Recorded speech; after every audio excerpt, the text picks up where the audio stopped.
تقاته ولا تموتن إلا وأنتم مسلمون. السلام عليكم ورحمة الله وبركاته. بسم الله الرحمن الرحيم. الحمد لله رب العالمين، والعاقبة للمتقين، ولا عدوان إلا على الظالمين. الصلاة والسلام على رسول الله الصادق الأمين، وعلى آله وأصحابه وآل بيته وأحبابه من اهتدى بهديه واستنى بسنته. أسأل الله أن يجعل جمعنا هذا جمعا مرحوما، ولا يجعل من بيننا شقيا ولا محروما. أسأل الله أن يبلغنا رمضان ويجعلنا ممن صامه وقامه إيمانا واحتسابا. أسأل الله أن يرفع درجاتكم درجات العلا ويدخلنا في الصالحين ويلحقنا بالصالحين. Allahumma ameen. So we're going to just do a quick revision of what we covered last week, inshallah. So I'm going to ask the question in a different way, so we'll see if you understood the question to understand how to deliver the answer. So, when does someone have to fast? You have to know there's a two-part answer. When does fasting become an obligation upon you? When you hit adulthood? It's a two-part answer. You got part of it right, yes. Yes.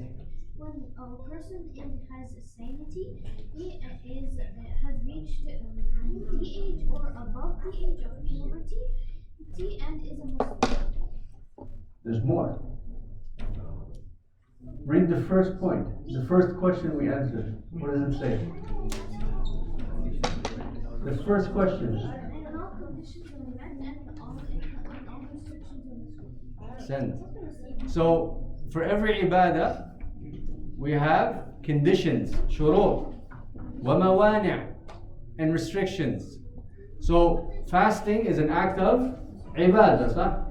So, when you have met all the requirements and conditions, okay, the shurut, and there is no mawani', there is no obstacles or something that can prevent you from fulfilling the ibadah, that's when fasting is an obligation, okay?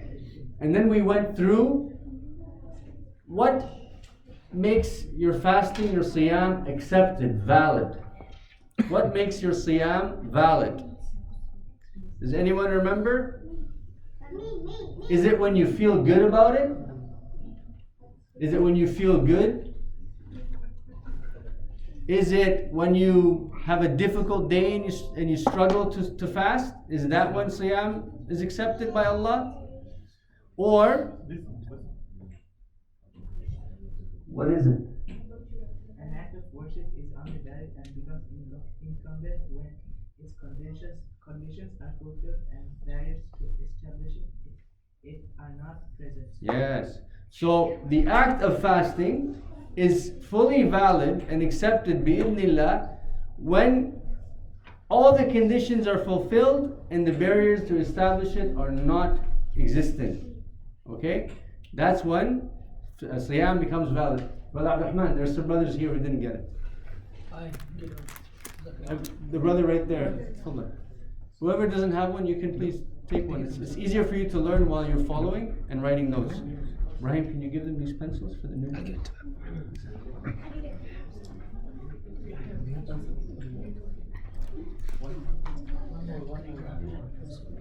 And then we went to the two different types of conditions. There's two different types of conditions. Can somebody tell me what the two different types of conditions are and what the difference is? What are the two different types of conditions? You're awfully quiet. You want a quiz? Yeah. Abdurrahman, one more here.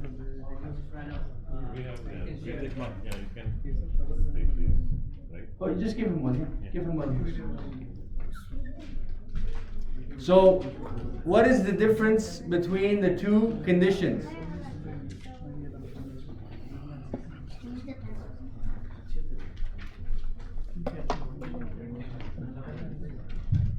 Yes.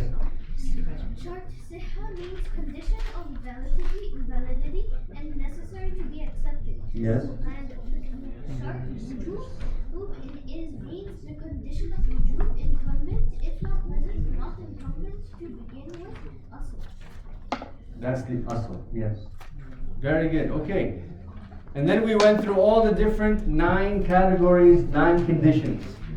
And the brother said, where's the young brother? He mentioned bulugh, when you become of age. Sah?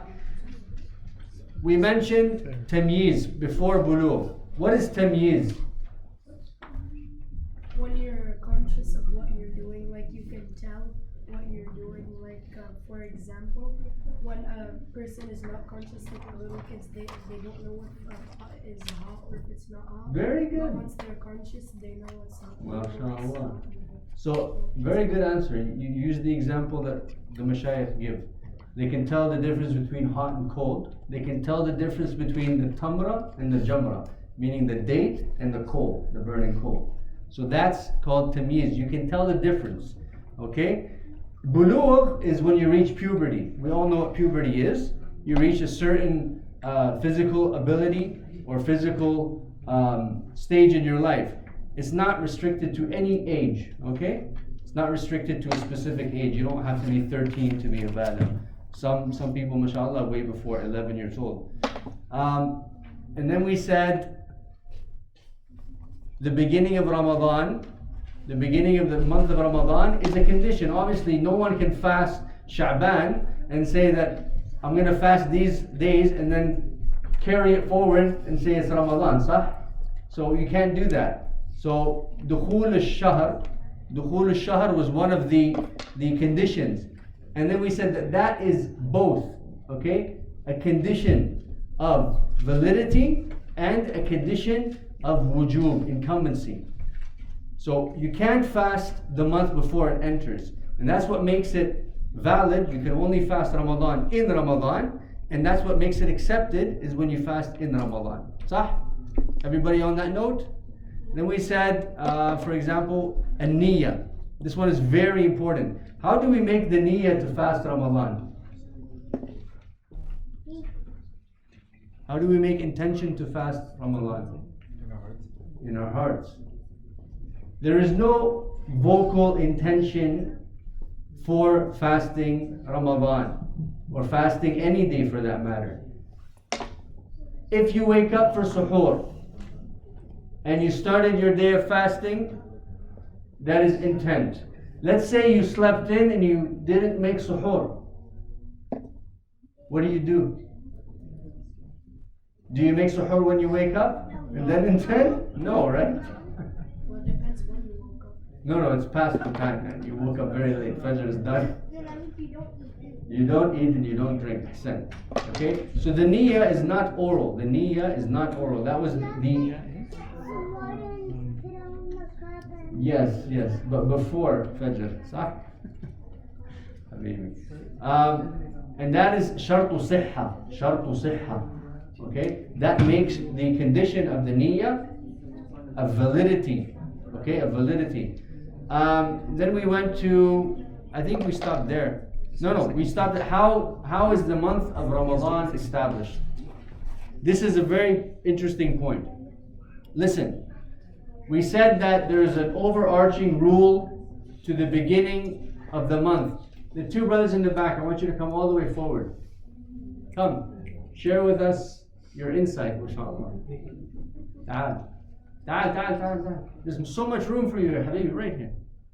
Habibi, mashallah, I love your qamis. Beautiful. You didn't get one, Habibi? You didn't get one? Give him. You can have a pencil so you can take some notes. Isma. So there is, if you go to Sheikh Google right now and you type in, when is Ramadan 2024? They already have the date, they have Eid, they already have the venue selected for you, everything. Even your Eid clothes are picked out. But what did we say? How did Rasulullah sallallahu alaihi wasallam teach this ummah to establish Ramadan? With the sighting of the moon. Ahsant, mashallah. With the sighting of the moon. This is the asl. The asl means the root of our deliberation. How do we sight the moon? Obviously, we use technology. We can use technology. We can go to the mountains of Chilliwack. Let's say we didn't sight the moon. We didn't see it. What do? This is very tricky. You better answer correctly. Yes. We follow the 30th Shaban. Al-Itmam. It's finished. Yes. And then after 30th, of course, it's the first Ramadan. Beautiful. MashaAllah. So, الشهر لا يثبت إلا بالرؤية أصالة وبالإتمام تبعا. This is the overarching rule. Brother, you are a scholar, mashallah. I wish you governed the Islamic institutes in the lower mainland, because they seem to have a very, very different view than us. Now we get to the method, or the way. How is the moon sighted? And I asked, I believe it was Brother Amin's youngest son, who was 5 years old. I asked him the question last time. How many moons that orbit the earth that are visible by the naked eye on a consistent basis? How many moons? How many moons? How many moons? Yes. One single moon. Sah? Yeah. This is the moon that we see on a consistent basis. It's visible by the naked eye. Sah? So, we get to the issue of sighting. During the ahd of Rasulullah sallallahu alayhi wasallam, there were some travelers that came in from out of town. And the Sahaba, this was during Ramadan, by the way. And the Sahaba were fasting because they did not see the moon. And those travelers, they came to Rasulullah sallallahu alayhi wasallam, and they were fatirin. They were in Eid. So they said, Ya Rasulullah, Wallahi, we have seen it. What did Rasulullah ﷺ say to them? Did he say, I don't know who you are? Where are you coming from? Are you sure? What did you see? What did he say to them? He accepted that. He accepted. Yes. But he didn't ask them, what other moon did you see? This and that. No. It's the same moon. The same moon. So, amongst the scholars, there is a difference of opinion whether to go by local sighting or global sighting. But the answer is very clear. If you take this example that occurred, وموجودة في الصحيح, it is in the authentic narrations. Had those travelers had ability to communicate with Rasulullah sallallahu alaihi wasallam from abroad, would he doubt them? No. Because we said that there's 3 conditions for sighting the moon to be accepted. Number 1, the person must be a Muslim. Male or female doesn't matter, by the way. Male or female doesn't matter. Number 2, they must be a person of aql. Huh? Yes. What was the third one? He must have Tamiz, aql, yes. What else? Have to be a bala. Bala? Yeah, same thing. Even one Muslim sighting it is. One single Muslim. Yeah. One single person. One individual. Okay? Obviously, they have to be a person of upstanding character. They can't be known as a fasiq or a kadhib. That's another condition. We always have this issue within our community. So many times we can't see it because we live in a natural rainforest. I don't know if you know that. British Columbia is a rainforest surrounded by mist, by moisture, by fog, by mountains. It's constantly wet. So sometimes, the majority of the times, we can't see it. Because when the new moon is born, it's just a sliver like this. A sliver. It's not a full moon. It's a sliver. So Seattle has a better vantage point than us. صح? The likelihood they have. And so many times they would see it and we would say, we don't believe you guys. We don't believe you. Why? Why don't we believe them? This is an issue that's been ongoing and plaguing the community. نحن أمة واحدة أمة الحق فلازم نثبت على الحق. And we said that the hikmah, the wisdom behind this simplicity is beautiful. Al-ibadat al-amma, the general acts of worship that include all of us, the rich, the poor, the young, the old, that include all the ummah. لا تثبت ولا تصلح إلا, it does not come to be except for or by the means which are general. Meaning, if I had to be a scientist or an astrophysicist to establish Ramadan, we don't have a single one here, صح? But everyone can see the new crescent. Same thing for Salat al-Dhuhr. When is Salat al-Dhuhr? High noon. Everyone knows. When is Salat al-Maghrib? When the sun sets. صح? Everyone knows. Why? Because it's a ibadah amma. It's an act of worship that everyone needs to share in. So the way to establish that act of worship is a general method. And during the ahd of Rasulullah sallallahu alaihi wasallam, they had astrophysicists, astronomers and people who studied astrology. They had these abilities. The Pharisees, the Persians, they used to worship the stars, the constellations. They used to map them out. Why did Rasulullah sallallahu alaihi wasallam not use their science and their methods? Because we are a simple people, and this is a simple act of worship that entails the entire Jama'ah. So it needs to be simple. Don't complicate it. Now we have calculations for the years to come. Some of the organizations, they've already planned their Eid, so they're not going to change it, even if they're wrong, subhanAllah.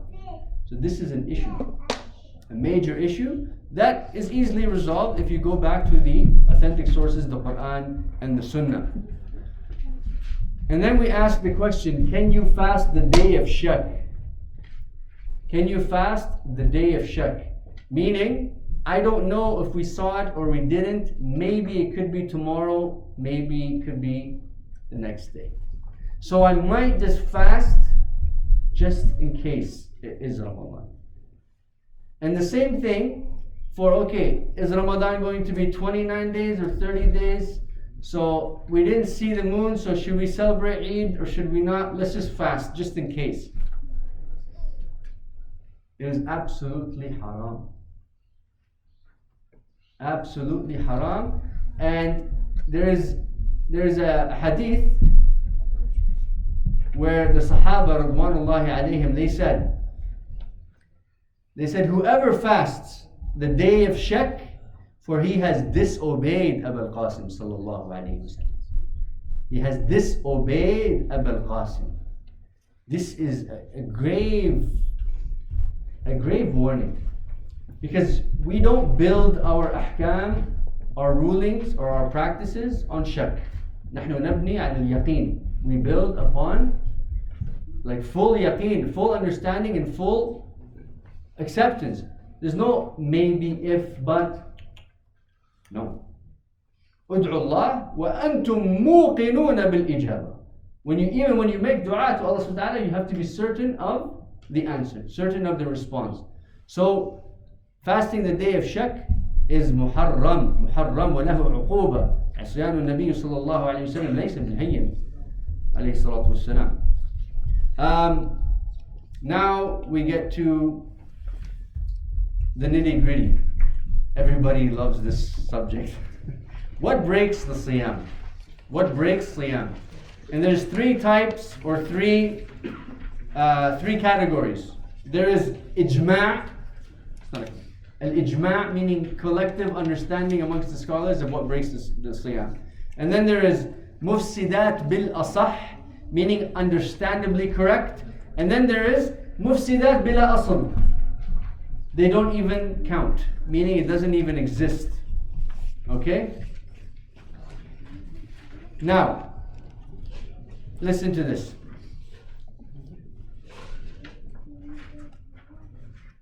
Whenever you go to the aspects that break the fast, bil ijma', you always have to add bisharti, with the condition, meaning علم, عمد, ذكر, وعلى اختيار, ومختار, meaning you can't break your fast without knowledge, understanding, meaning on purpose, with full consciousness and ability, and with choice. Okay? So let's say, for example, Ibrahim woke up and he was fasting, and he went to the fridge and he poured himself a nice cold cup of water. And he took the first sip and he realized he's fasting. Did he break his fast? No. No. No, why? Because Just one sip. Just one sip? Well, if you do that one sip by purpose, what happens? It was an accident. Very good answer. It was an accident. Nissi, you forgot. And you know how merciful Allah subhanahu wa ta'ala is? When you forget, He forgives you. And if you did an accident and you forgot, it's forgiven. And you don't have to throw up or anything. That's the beauty of it. Sah? Let's say Umar was fasting and he was forced to drink. They said, if you don't drink, we're going to kill you. So he said, what do you mean I'm fasting? You have to drink at least one sip or else we're going to kill you. So obviously he's going to choose life over death. So he's going to take one sip and put the cup down. Can he continue his fast? Yes. Son? Yes, his life, he was forced. He was forced, he didn't have the choice. And he can continue his fast. Now, when you go to the first one, eating, drinking with the condition of knowledge, understanding, not forgetting, fully cognitive. Okay? The third, another thing that breaks the fast, bil ijma', is menstruation. When women go to their monthly cycle. Okay? The last one, you will never get. نسأل الله العافية ودوام العافية. If somebody is a Muslim during the day of Ramadan and they, وَالْعِيَاذُ بِاللَّهِ, disbelieve in Allah, in Rasulullah sallallahu alayhi wasallam, in the deen of Islam, they become kafir, their fast is automatically broken. This is bil ijma'. So al-kufr is a destroyer of siyam. It could be during the last minute of Maghrib and that person disbelieves in Allah, astaghfirullah, his fast is broken. Wal-'iyadhu billah. This is something you, inshallah, will never face. But, tafadhal. How about the person that doesn't pray while he's fasting? Ahsan, very good question. The brother asks, if the person does not pray, does not offer the 5 daily wajibat, and they fast, is their fasting accepted? No. Absolutely it is. Absolutely it is. Because we're not going to mix the two ibadahs together. Salat rukn, siyam rukn. However, this person is ala shafa hufra. He is on the brink, on the edge of disaster. Of disaster with iyadhu billah. May Allah subhanahu wa ta'ala save him and save all of us from this torment. And it, subhanAllah, every year you might have people in your family and your friends that they don't offer the salawat, but they enjoy siyam. They enjoy the sweetness of worshiping Allah subhanahu wa ta'ala, of giving up what's so precious to them, the bare essentials of life, food and water, to get closer to Allah subhanahu wa ta'ala. And they love it. They feel that beautiful state of iman. That individual, perhaps this is their Ramadan that they're going to make tawbah. So don't discourage them.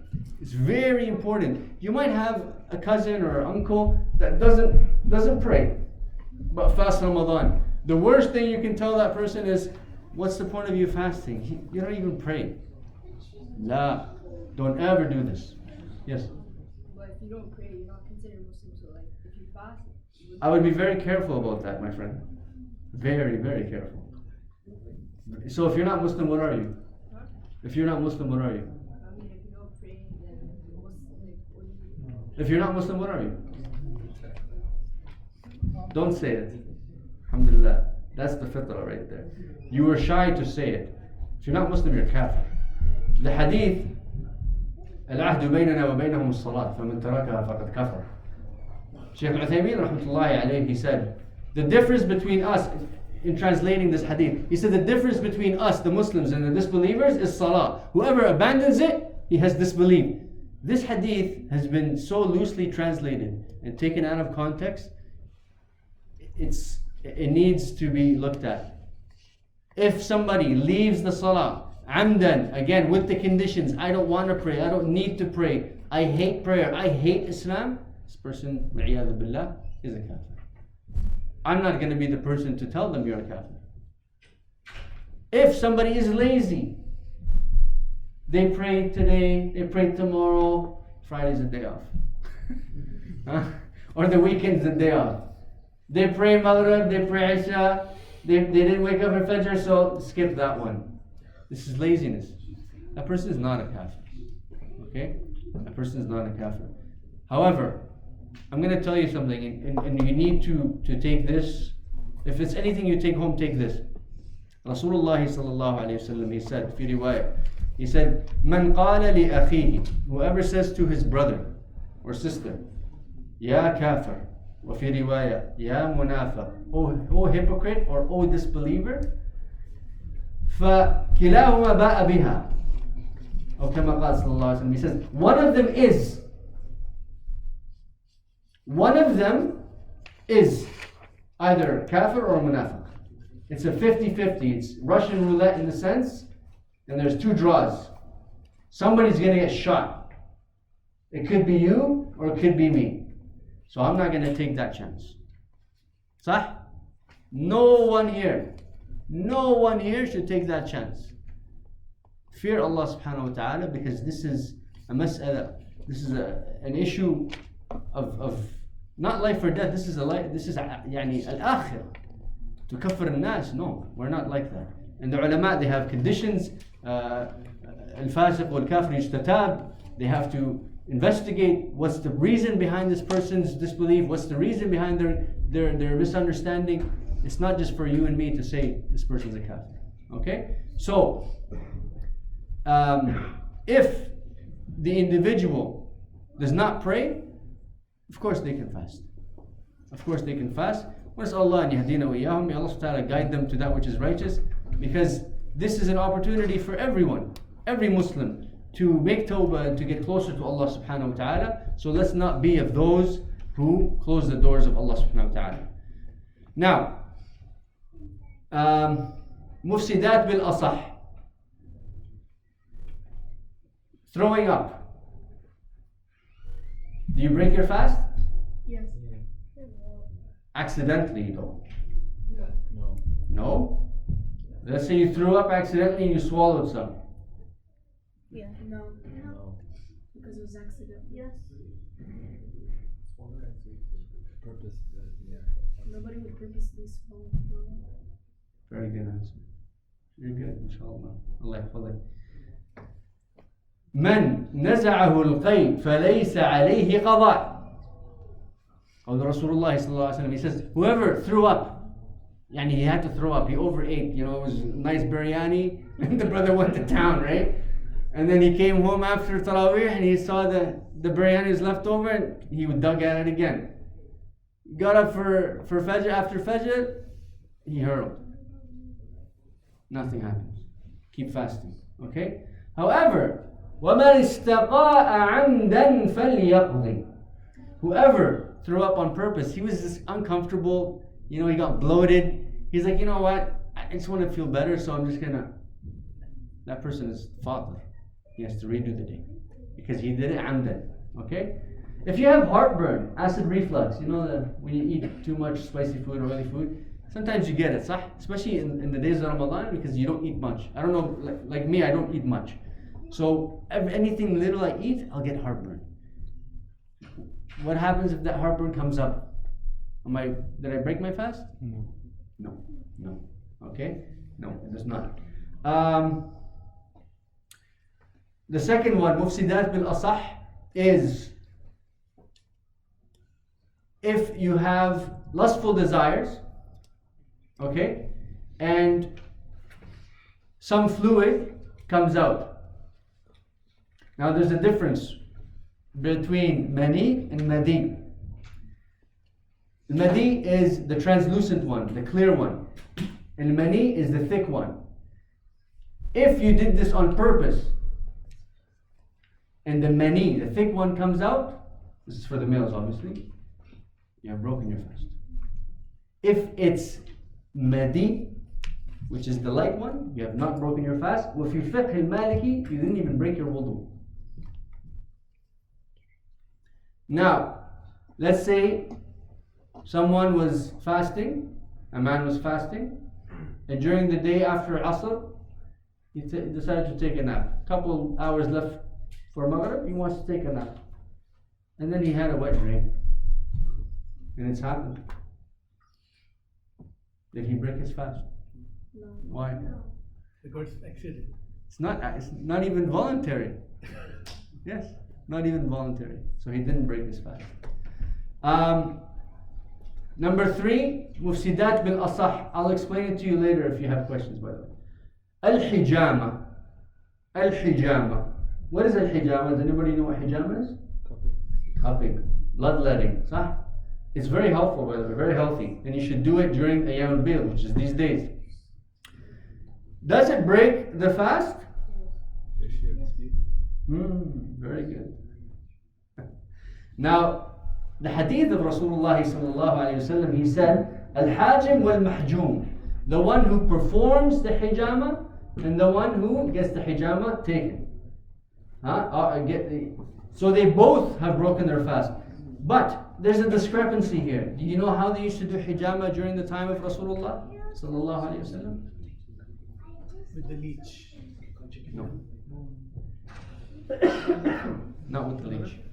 They would make the incision and then Sucking. with the hose, yes. So that's why the Hajj, the one who's performing the hijama, there's a potential risk that he has swallowed the blood. Okay? And they said the hikmah for not doing hijama during fasting is because if you lose a lot of blood, innately, it's natural, you'll become weak and unable to fast. So you should break your fast because you've broken it. Sah? There is a difference of opinion though, as the brother mentioned. And this hadith that I mentioned is actually mutawatir. Its chain of narration is the strongest it could be. So you have to understand that even though there is a difference of opinion, the rajih, the more correct opinion is that it does break the fast. It breaks the fast. Okay? The last portion is what breaks the fast that people think actually breaks the fast, but there's actually no evidence for, and it does not break the fast. Let's say Ibrahim was fasting and he was out in the garden and the roses bloomed. So he went and he's smelling all the beautiful roses, that beautiful fragrant smell. Did he break his fast? No. Are you sure? Just smell it. But they smell so good. Yes. It smells so strong, fragrant. Now if there is a Rafidi here, a Shia, he would say yes, he has broken his fast. Because in the misunderstanding of the Shia, they believe smelling anything nice while you're fasting, you've broken your fast. A'udhu billah. It's, if you look at their ideology, it stinks just as much as their thought process. Because if you're fasting, you can't smell roses. You can't smell roses. You have broken your fast. What's your dalil, Habibi? Ask them. Oh no, you're supposed to refrain from all the good things. And who said that? Where is this in the Kitab or the Sunnah? There's no such thing. There's no such thing. If you put on misk, and I remember one instant, I passed someone misk during Ramadan, during the day of Ramadan, and they refused. And I said, why? No, I'm fasting. What do you mean you're fasting? Taban you're fasting. Alhamdulillah you're fasting, but it's just misk. He said, no. It does not break the fast whatsoever. There is no dalil. Absolutely no dalil. Bil'aks. It is completely opposite. Rasulullah sallallahu alaihi wasallam, he used to always adorn himself with perfumes. What's wrong with these people? They want to, not just their breath to stink, they want to stink and they want to only smell things that stink? No. I'm sorry? It's kind of smoke. We're getting to that one, yes. MashaAllah. Now, and just so you know, the brother mentioned bukhur, incense. So if you take incense and you burn it and you hover over it, وَتَسْتَنْشِقُهُ, okay? It's the same as smoking a cigarette or vaping. Your fast is broken. Your fast is broken. Same as smoking a cigarette or vaping or sitting over the bukhur and breathing it in while fasting. So you cannot do that, it breaks the fast. However, you came home and your mom or your wife put some bukhur on in the living room. Yes. It's a smell that's emanating in the air. Huh? But if you're hovering over it and breathing it in, no. Because then you're taking in the smoke. Okay? But when that smoke rises, it gets absorbed by the ceiling, by the walls, by the curtains. That's fine. But don't overdo it and stand over it. Okay? Shaykh ibn Baz rahmatullah alayhi, he said, don't indulge in it while it's too close to you. Okay? Using a puffer. This is a good one. If somebody is asthmatic, okay, and they need air for their alveoli to properly absorb oxygen, are they fasting or have they broken their fast? He can fast. Yes. It's his condition. This is medical condition. Yes. So we can allow him. And it's only air. Yeah. It's only air. Yes. Jais. Let's say a lot of people they use this one, especially the kids. And I'm not encouraging it, but you're at school and you're fasting and your friend, may Allah guide him, he says a bad word. Did he break his fast? He broke his fast. No. So can he go and have a sandwich? No, he has not, but he has refrained from getting the reward of the fast. Very good answer.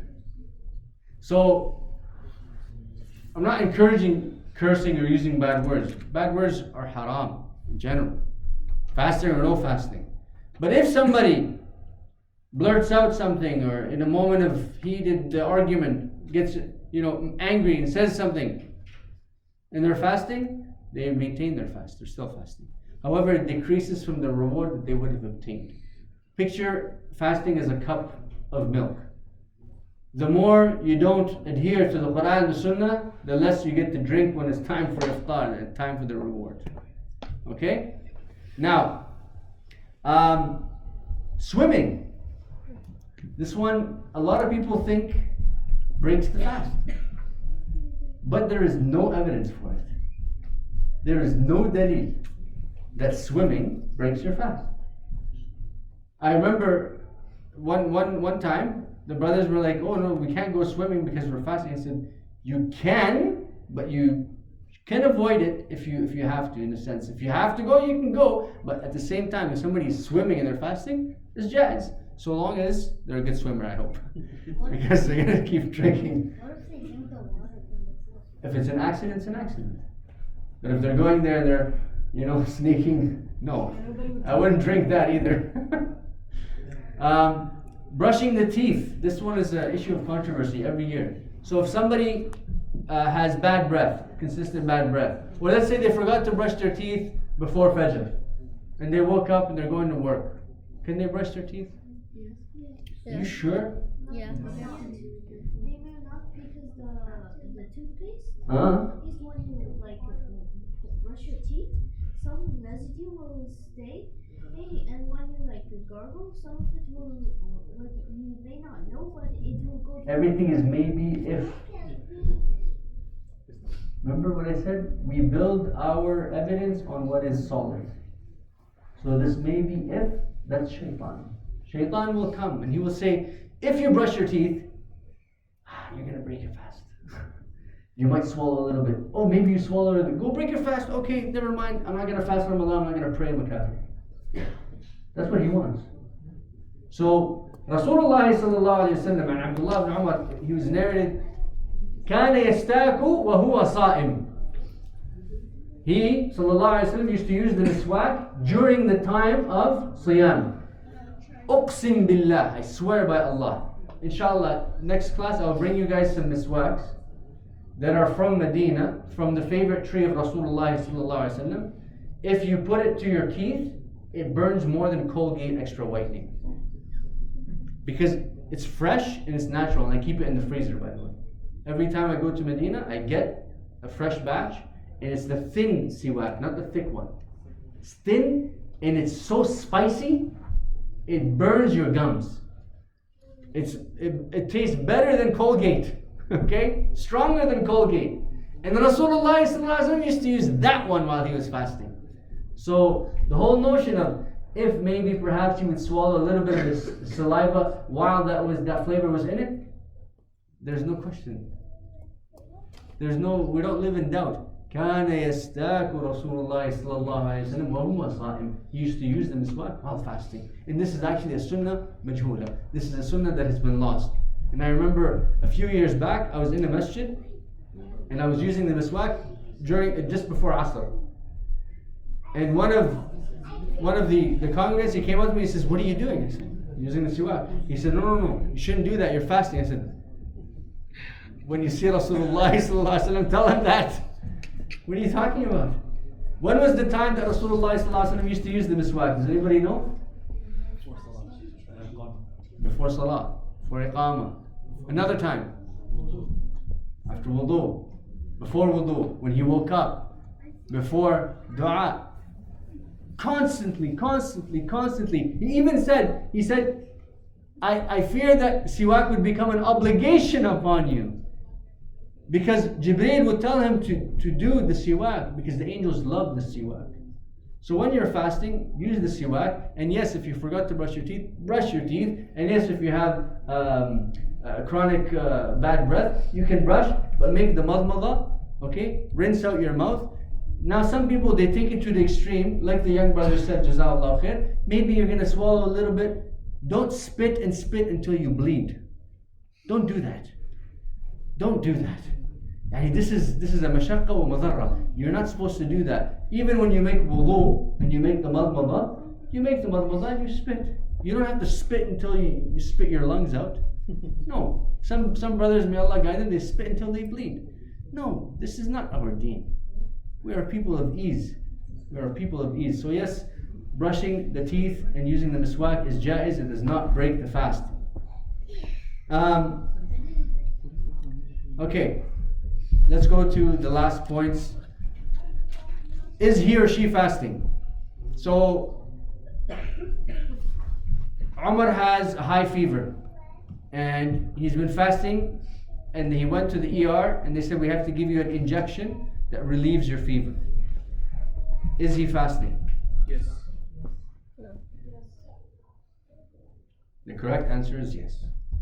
Yes. The injection, first of all, you have to ask, where is the source of this fluid going in from? Is it from the mouth or the nose? Okay? The mouth or the nose. Those 2 points of entry are highly likely that the person is breaking their fast. If it's the ears, if it's the eyes, if it's an injection, or if it's the pores, we have to ask the question, is that substance a nutrient? Is that substance a nutrient? So if it's going from the mouth or the nose, fine. But if it's going from the pores, from the ears, from the eyes, we ask, what is it? Is it a nutrient? That's how you answer these questions. If Umar was fasting and he took a piece of paper like this and he crumpled it up and he chewed it and he ate it, did he break his fast? Yes. It's a piece of paper though. But he consumed something. He consumed something through? His mouth. Very good answer. Even if he ate a piece of paper on purpose, fatar. So if it goes through the mouth or the nose on purpose, fatar. Doesn't matter if it's chocolate bar, doesn't matter if it's a piece of paper. But if it's through any other source, we ask, what is it? Suppository. May Allah subhanahu wa ta'ala protect you all. It relieves constipation. It goes through the other way, not from your mouth, yeah? Is he fatir? Does it break the fast? No. No, it does not break the fast. Yes. It does not break the fast. Why? Because A, it's not from the mouth or the nose, and B, it's not a nutrient. It basically relaxes the colon. I mean, not the colon, the anus, so that the stool will pass. Brother Umar has a headache. He didn't drink enough water in suhoor, and now he's got a headache. And by the way, that's the primary cause of headaches in Ramadan. I'm going to tell you right now. If you're a caffeine addict, that's another cause of headaches. But you should drink lots of water. Lots of water just before Fajr. Okay?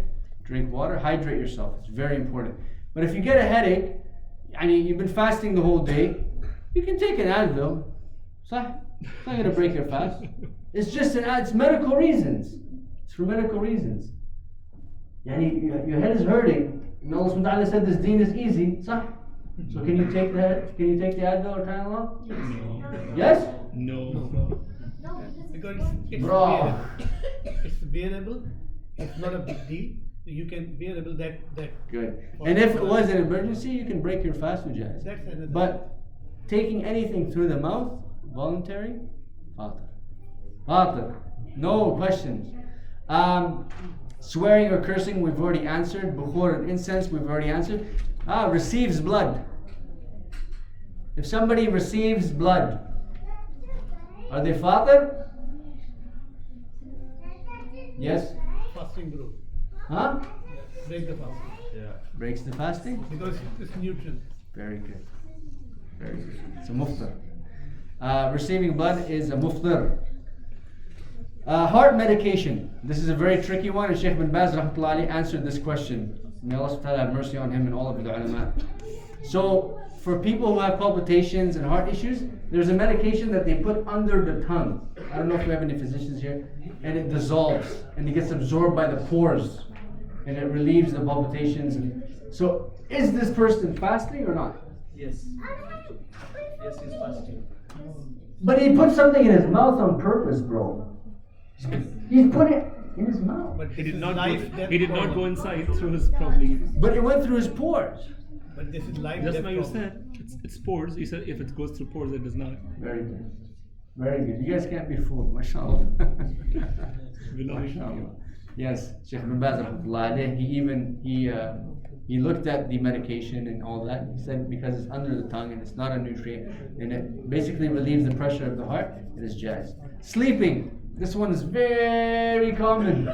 In Ramadan you see a lot of sleepy folks. Huh? MashaAllah. They spend the whole day sleeping.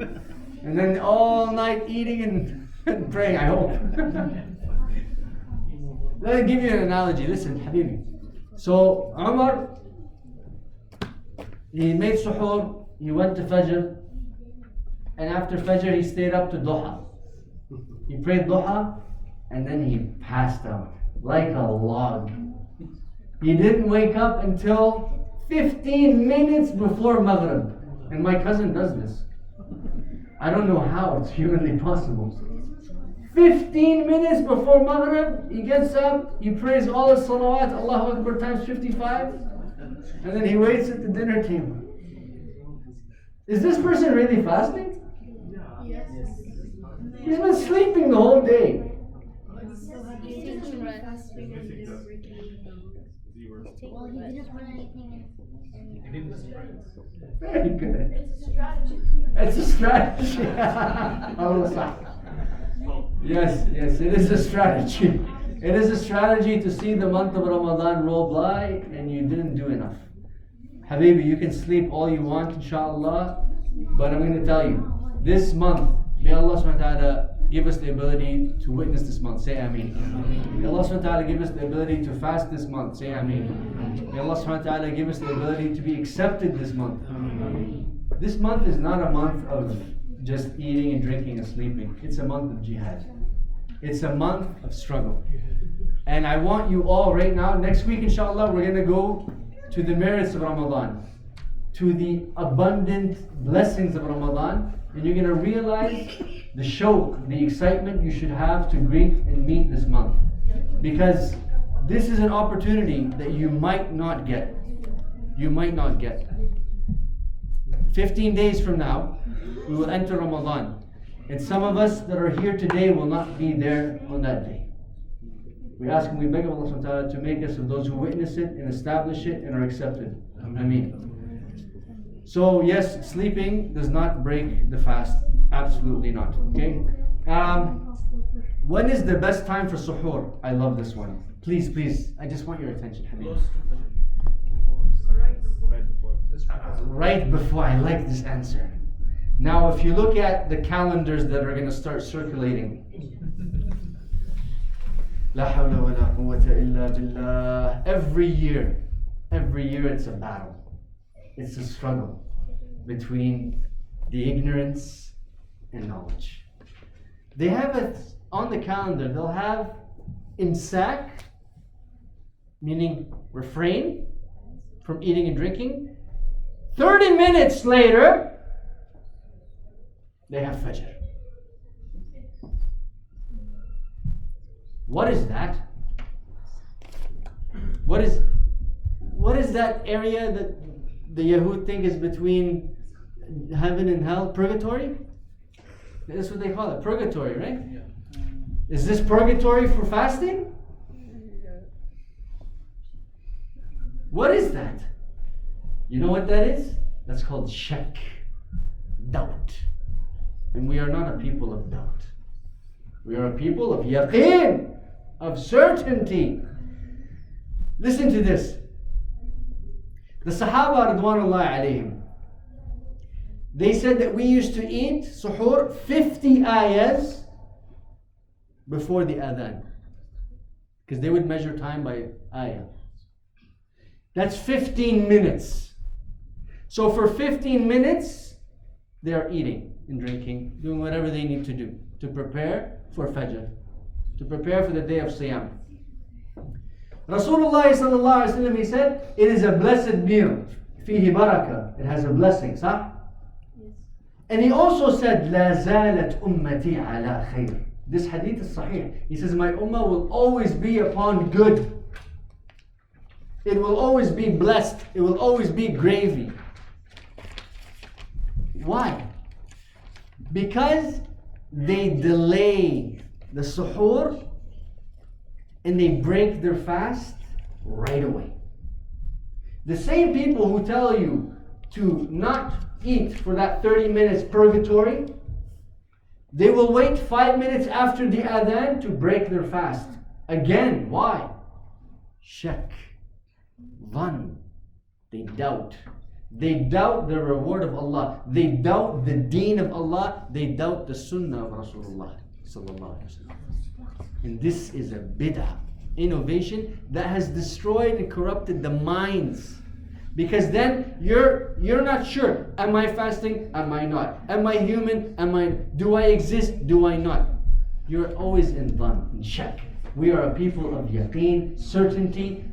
If the mu'addin is making adhan, he says, Allahu Akbar, Allahu Akbar. And you're chewing. You spit it? No. But it's time, it's time. Well, the Prophet Muhammad sallallahu alaihi wasallam said, when it's Fajr, you're not allowed to put down a vessel until you finish it. So, whatever is in your mouth, finish it. Finish it. There's people who will stop 30 minutes before. Why? Why you gotta make it hard on everybody? And then you look at that calendar and it is so confusing because you're like imsak, okay, Fajr, when? What? So do I pray now? What do I do? No. And when it comes time to breaking the Siyam, the same thing. As soon as you hear, Bismillah, you break the fast. Now, this is an issue that comes up every year, every iftar party, every dinner. Bring this up and tell them we're a people of certainty. We don't doubt the mercy of Allah. We don't doubt the sunnah of Rasulullah sallallahu alaihi wasallam. So you need to follow the sunnah. Okay? The last issue we're going to look at is what do you do if you didn't make up missed days of Ramadan from the past year? Okay? What do you do? What do you do? So if you missed days from the last Ramadan and the Ramadan came this year and you didn't make them up, it's not just making up. Ibn Abbas radiallahu anhu and Abu Huraira, they said that you must make up the day or the days you missed and also pay a kafara. And pay a kafara. Okay? The kafara is exactly like the same thing of paying the single meal for the poor person for the day that you can't fast. If someone is ill and the illness is chronic, like they will never get better from that illness, they have to pay every day 30 days, if it's 30 days, or they can pay it all at once, 30 poor people. Okay, nisf sa', it's half of a scoop. Okay, half a scoop. Now, if you miss days from the past Ramadan and you didn't get a chance to make them up before the next Ramadan, you have to not only make them up but give the kafara as well. That is the ruling. That is the ruling. And this is hadal asah. There is a difference of opinion. There are some who say you can't make it up because it's gone. But the rajih wal asah, Ibn Abbas radiallahu anhu, he cleared it up and he said, no, let them make up the day and pay the kafara. There's one more point I had to mention. Oh yes, this is always comes up. Some brothers, may Allah subhanahu wa ta'ala guide them, they say if we didn't wake up for suhoor, we can make up the day. We're going to break our fast. Listen up, hey. If you miss suhoor during Ramadan, you must fast. Tough luck, buddy. Sorry to break it to you, honey. You're going to fast. Doesn't matter if you miss suhoor or not. Missing suhoor does not invalidate Ramadan. Missing suhoor just means you were too tired, you didn't sleep properly, or you're just too lazy. So make a nice jadwal for yourself right now, a schedule, so that way you're up for suhoor, okay? And not staying out late and playing video games or chatting or whatever. Suhoor is a blessed time. So if you miss it, tough luck, you're still fasting. So you can't break your fast and say, I'll make up for the day. Impossible. Haram. Haram. Whoever breaks their fast on purpose, do you know what the punishment for? Can you fathom this? Rasulullah sallallahu alaihi wasallam, when he ascended and he saw heaven and hell, he saw people that had these hooks on their mouths and they're being pulled and teared, snagged. And he asked Jibreel, he saw the horror, he saw the blood, he saw the looks, the fear in their faces, their agony and their screams. He says, Ya Jibreel, ma bal al-qawm, what's wrong with these people? What's wrong with them? Why are they being treated like this? They're being gutted like fish. He said, these are the people that broke their fast without no reason. These are the people who broke their fast before it's time. So if you don't wake up for suhoor, that's what's going to happen if you break your fast. So be very mindful, be very conscious of this. Next week, inshallah, we're going to look at the blessings of Ramadan, and bi'idhnillah, I'm going to break it down for you in a way that you will yearn and desire to witness the month of Ramadan. There is nothing like the feeling of submitting your mind, your body, your soul to Allah subhanahu wa ta'ala, and you reach a level of iman that you can literally taste. But subhanAllah, you're starving. It's a beautiful feeling. May Allah subhanahu wa ta'ala grant us that feeling. Barakallahu feekum. The brother, you had a question, I'm sorry. Are you sure? Don't be shy. You good? Yes? When you swallow your saliva, does it break your fast? Absolutely not. It's not foreign to you. And it's not a nutrient. Very good question though. A lot of people ask that question. What about someone cooking and just tasting the food? Is that haram? There's a difference of opinion, but the rajah has is correct. You're just tasting, but you have to spit out. Yes.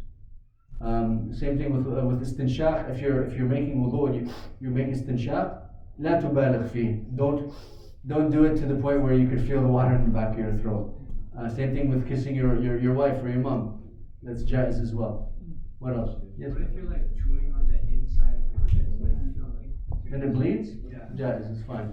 You shouldn't do that though. There's one mas'ala, the ulama said, let's say somebody, they made suhoor and they ate some sweets and it was like a nutty sweet, and then that's got stuck in their teeth. And then they're praying dhuhr and it finally comes out and the brother swallows it. What happened? Is he fasting?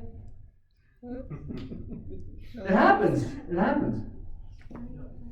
What happens? So they broke their fast? No. No, but he knew it was in his tooth. He got it out and he's like, tastes good. He swallowed it. Huh? Breaks his fasting? The rajah, the more correct opinion is we're going to look at how big this morsel is. So Shaykh Walid ibn Rashid Sayyidina Hafidhullah, he said, if this morsel is as big as a tooth, obviously you've done it, you know. You're storing away there. You're storing some lunch there, a little snack. No, if it's as big as a tooth, no, you've broken your fast. But if it's small and tiny, jaiz, because it was already in your mouth. It counts as if though you already ate it before, because it's already in your mouth. You didn't put it in your mouth, it was already there.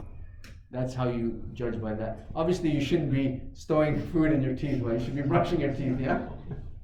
Barakallahu feekum. Yes, sorry. Do you break your fast if you throw up, but you don't throw up any food? So you just throw up acid? No, you don't break your fast. As long as it's not voluntary, Habibi. If you do it on purpose, then yes, you have broken your fast. You have broken your fast. If it's on purpose. If it's by accident, doesn't matter if it's food or acid, you do not break your fast, inshallah. Inshallah. Yes. What if you like throw up, but you could like let it out your mouth and you decide to swallow it? It's fine. It's fine. You know, I know how nasty throwing up is. When you say it, I feel like throwing up. So, if somebody's throwing up, and obviously they gag or whatever, it's a reflex, and you can't let everything out. You can't let everything out. That's why we said, if you do it voluntarily on purpose, you've broken your fast 100%. If it's an accident or it happens on impulse, you have not broken your fast, continue your fast, inshallah. Continue your fast, inshallah. Another thing that you need to ask, let's say somebody has a medical illness, okay? May Allah subhanahu wa ta'ala protect us and give us a healthy, strong, able body. I mean, if you go to the doctor and you tell them, hey doc, the month of Ramadan is coming and I have to fast 30 days from sunrise to sunset. It's very hard on me and I'm going to be tired and exhausted. So can I opt out of this one? So Dr. Mark is going to be like, absolutely, go ahead. Who needs to fast anyways? Why are you starving yourself, right? That's what the doctor is going to tell you. The ulama said that there are conditions for getting a medical leave from fasting. A, the doctor needs to be a person primarily who understands Islam. Started narrator dialogue. And okay. He respects or she respects. Recent narrator heading level 1. Welcome to narrator. Exiting narrator. I don't know what narrator is. The doctor needs to understand the rules of Siyam, okay, the guidelines, the conditions, the requirements before giving you their deliberation. And you should choose a doctor which is a Muslim if you can. And you should choose a doctor that understands Islam in order to get this ruling. You can't just go to any Joe Schmo and say, hey doc, I'm not gonna, be feeling good. Can you give me a note? Yes. So when you're chewing with that, you just continue, right? Yeah. If it's in your mouth. What if you just keep it in your mouth and draw it? No. Then you're trying to play games. No, you have to swallow. Yes. If a person for some reason breaks his fast during Ramadan, definitely he has to make up for it. But if it is a sunnah fasting, like Monday or Thursday, if they break that, do they have to make it up? Good question. I do believe we covered this. I forget the answer, so I can't answer you right now. Allahu A'lam. I will get back to you next week, inshallah. Because I do know there's different rulings for the compulsory acts versus the sunnah acts. Yes. If someone takes alcohol, the prayer doesn't count for 40 days, right? Yes. Is there fasting? You can't mix the two. You can't mix the two. So an act, listen, the act of siyam and the act of salah are two separate acts of ibadah. Huh? So we can't give them the same ruling for that as this. We can't. It's specific. Yes. Yes.